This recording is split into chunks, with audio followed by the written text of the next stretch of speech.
Hi hello నమస్తే. రండి నా ఛానల్లో ఏం జరుగుతుందో చూసేద్దాం. ఏం చేస్తున్నానా, ఇది రాసగుమ్మడికాయ అండి. రాసగుమ్మడికాయ పాయసం చేస్తున్నా.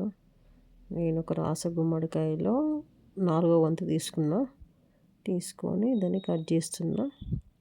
కట్ చేసేసి ఇట్లా పీసెస్ కట్ చేసిన తర్వాత నీళ్ళు వేడి చేసుకొని దాంట్లో కొంచెం సాల్ట్ వేసుకొని ఈ ముక్కలు అందులో వేసేసుకోవడమే.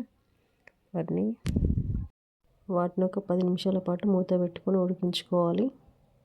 గుమ్మడికాయలు 80% ఉడికేరాక ఉడికించుకోవాలి. మళ్ళీ ఇక్కడ కొంచెం సాల్ట్ వేస్తున్నా చూడండి. సాల్ట్ వేసి మూత పెట్టేసుకున్నా. ఇక్కడ తర్వాత ఉడికాయా లేదని చాకుతో చూస్తున్నా చూడండి. 80% ఉడికాయి చూడండి. నేను చూపిస్తా ఆగండి. చేయితో చెదిమి చూపిస్తున్నా. ఇట్లా మామూలుగా ఆలుగడ్డ ఉడికినట్టు ఉడకాలి. బాగా మెత్తగా ఉడకాల్సిన అవసరం ఏం లేదు. 80% ఉడికితే సరిపోతుంది.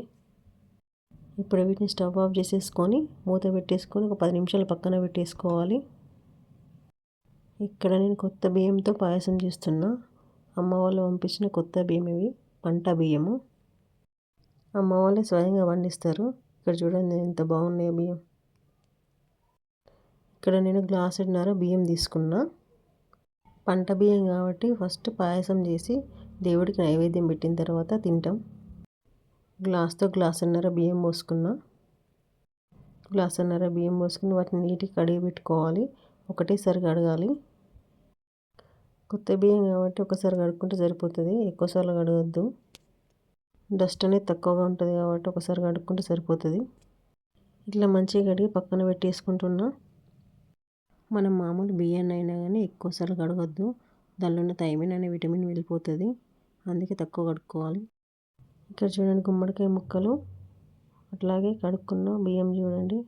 ఇక్కడ నేను 4 గ్లాసెస్ వాటర్ పోసుకున్నా.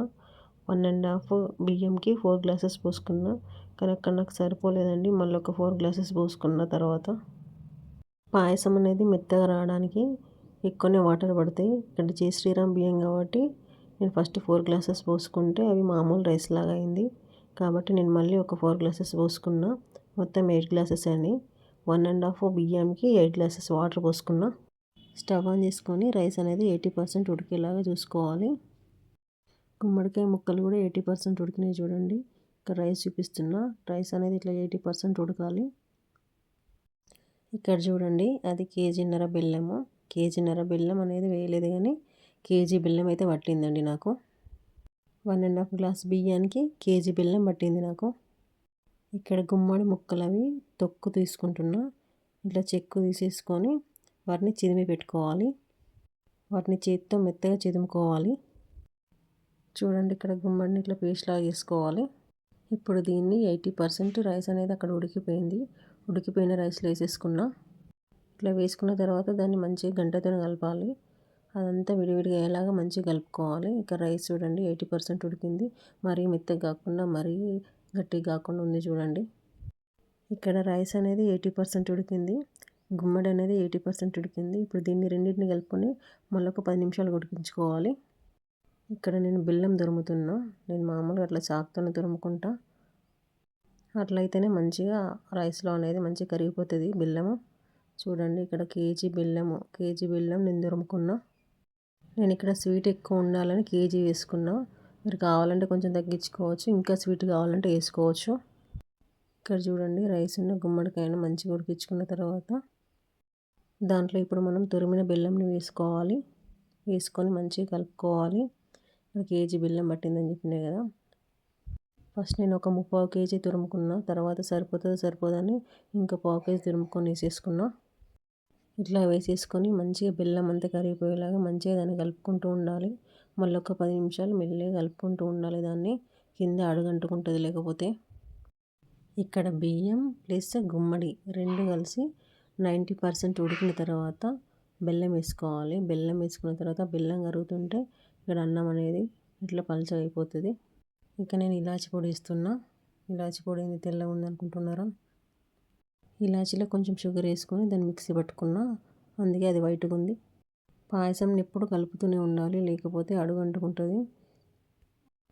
తర్వాత మీ దగ్గర ఏమేమి డ్రై ఫ్రూట్స్ ఉంటాయో అవి నెయ్యిలో వేయించుకోవాలి. నా దగ్గర అయితే ఇక్కడ బాదం ప్లస్ గుమ్మడి గింజలు మాత్రమే ఉన్నాయి. మీ దగ్గర కిస్మిస్ జీడిపప్పు లాంటివి ఉంటే కూడా వేసుకోండి, బాగుంటుంది. ఇక్కడ మనం దించడానికి ఒక 10 నిమిషాల ముందు పాలు పోసుకోవాలి. పాలు పోసుకొని మళ్ళీ ఒకసారి మంచిగా కలుపుకోవాలి. పాలు లాస్ట్లో పోసుకోవాలి, లేకపోతే పాలు అనేటివి విరిగిపోతాయి.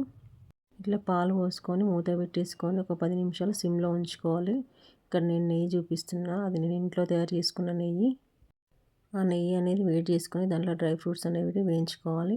నెయ్యి కొంచెం ఎక్కువ క్వాంటిటీ తీసుకోవాలి. చూడండి, ఇక్కడ నేను బాదం అనేది ఫస్టే ఇట్లా చిన్న చిన్న ముక్కలు తీసుకున్నా, లేకపోతే మా వాళ్ళు తినరు. ఇట్లా వాటిని నేతిలో వేయించుకోవాలి. ఇట్లా వేయించుకున్న తర్వాత నేను దాన్ని ఏం చేస్తున్నా చూడండి. ఇప్పుడు ఆ డ్రై ఫ్రూట్స్ అనేవి అట్లనే ఉంచేసుకొని దాంట్లో మిగిలిన ఉన్న నెయ్యిని నేను పైనుంచి వేసుకుంటున్నా. చూడండి, మీకు నెయ్యి ఎంత కావాలంటే అంత వేసుకోండి, బాగుంటుంది. నెయ్యి తినే వాళ్ళైతే ఎక్కువ వేసుకోండి, తినని వాళ్ళైతే దీన్ని స్కిప్ చేసుకోవచ్చు. కానీ వేసుకోండి, నెయ్యి స్మెల్ అనేది తెలియదు దీంట్లో. ఇక్కడ చూడండి, నేను డ్రై ఫ్రూట్స్ అనేది ఆపేసి ఓన్లీ నెయ్యి వేస్తున్నా. మళ్ళీ నెయ్యి వేసి మంచిగా కలుపుకోవాలి పాయసంని. పాయసం అనేది మాడకుండా చూసుకోవాలి, ఎప్పుడు కలుపుతూనే ఉండాలి. ఇక్కడ చూడండి, పాయసం ఇట్లా జారుడుగా ఉండాలి. ఇది ఆల్మోస్ట్ అయిపోవడానికి వచ్చింది. ఇంకొంచెం దగ్గర పడ్డ తర్వాత స్టవ్ ఆఫ్ చేసుకోవడమే. చూపిస్తా ఆగండి. చూడండి, ఇప్పుడు ఇంకొంచెం దగ్గరికి వచ్చింది. చూస్తున్నారు కదా, ఇంతకుముందు ఇట్లా గంటెకి జారింది, ఇప్పుడు మాత్రం జారట్లేదు. ఇట్లా ఈ స్టేజ్లో ఉన్నప్పుడు స్టవ్ ఆఫ్ చేసేసుకోవాలి. అది చల్లారిన తర్వాత ఇంకా కొంచెం గట్టిగా అవుతుంది. ఇక నేను డ్రై ఫ్రూట్స్ పైనుంచి చల్లుకుంటున్నా.